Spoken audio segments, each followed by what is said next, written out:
Hello दोस्तों, कैसे हैं आप सब। आई होप कि आप लोग सब ठीक होंगे और स्वस्थ भी होंगे। मैं भी ठीक हूँ। तो आज हम पढ़ने वाले हैं एशिया का भूगोल, जिसके अंतर्गत हम पढ़ेंगे जलवायु यानी कि क्लाइमेट के बारे में। कुछ इम्पॉर्टेंट लाइनें पढ़ने वाले हैं।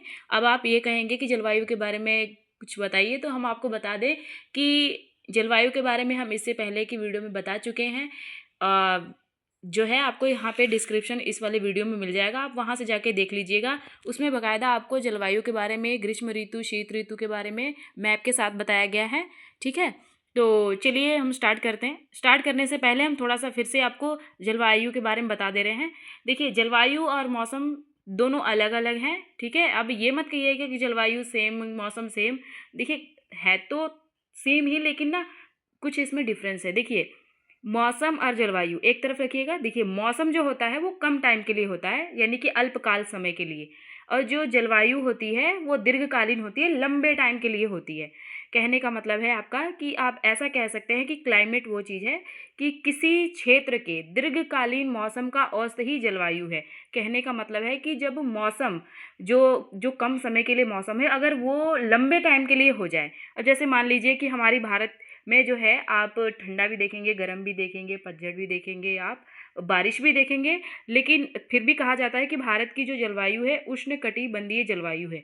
क्यों कहा जाता है? क्योंकि मौसम जो है वो काफ़ी लंबे टाइम के लिए जो रहता है जहाँ का, वो उसके आधार पे रखा जाता है। अब देखिए, जो मौसम क्या है, आप ऐसा कहिए कि किसी समय किसी स्थान की जो वायुमंडल की जो भौतिक दशाएं हैं उसे मौसम कह सकते हैं। अब देखिए, भौतिक दशाएं कौन कौन सी हो सकती हैं? तापमान, वायुदाब, पवनें, बादल, आर्द्रता। ठीक है, ये सब क्या है? हमारी भौतिक दशाएं हैं। अब थोड़ा सा और जानेंगे आप। देखिए, जो मौसम है, मौसम का अर्थ होता है ऋतु की दिशा के आधार पर चलने वाली पवनें। ठीक है, ये चार प्रकार की हैं: शीत, ग्रीष्म, वर्षा और शरद। देखिए, शीत में कंफ्यूज मत होइएगा, ठंडी। ठीक है, ग्रीष्म होती है गर्मी। ठीक, आप आई हो कि आपको समझ में आ गया होगा। तो चलिए हम स्टार्ट करते हैं।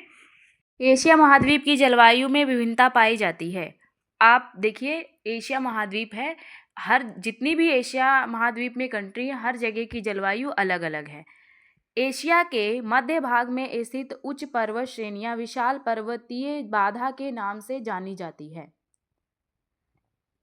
एशिया का उत्तरी ध्रुवीय भाग अति ठंडा होने के कारण शीत ध्रुव कहलाता है।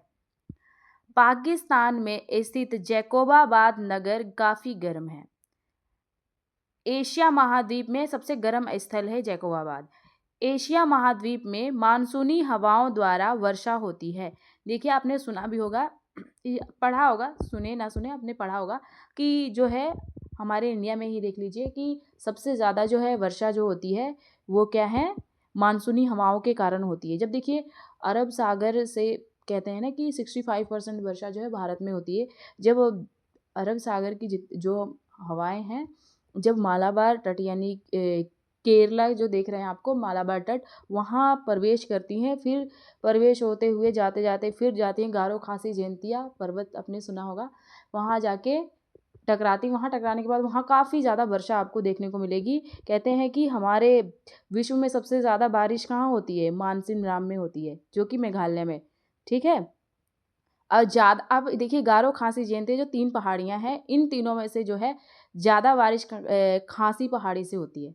गारो खासी जयंती 3 है। ठीक, अब आपको इतना भी ध्यान होगा कि जो है हवाएं जो हैं हाई टेम्परेचर से लो टेम्परेचर की ओर चलती हैं। अब देखिए, प्रवेश भी कर रही है ना, तो जो जो अरब सागर में है जो हाई टेम्परेचर हो जाता है, और जो धरातल है प्लेन वाला, वहाँ पे लो टेम्परेचर हो जाता है।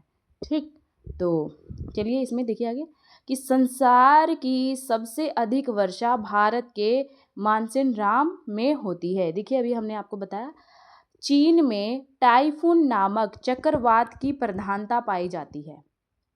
शीत ऋतु में मध्य साइबेरिया तथा तिब्बत के पठार का तापमान नीचे गिर जाता है। समभार रेखाओं की बनावट अंडाकार होती है। एशिया महाद्वीप के मध्य भाग में प्रति चक्रवात पाए जाते हैं। गोबी का पठार मंगोलिया में पाया जाता है। आपने गोबी सुना है ना। शरदकालीन मानसूनी हवाएं शुष्क होती हैं। एशिया महाद्वीप की जलवायु में 4 तत्व पाए जाते हैं। फर्स्ट है एशिया महाद्वीप की विशालता का प्रभाव। सेकंड है एशिया महाद्वीप के मध्य में उठी पर्वत श्रेणियों का अभाव। थर्ड है ग्रीष्मकालीन मानसून का प्रभाव। शीतकालीन मानसून का प्रभाव। तो आई होप कि आपको वीडियो अच्छी लगी होगी। मिलते हैं नेक्स्ट वीडियो में, तब तक के लिए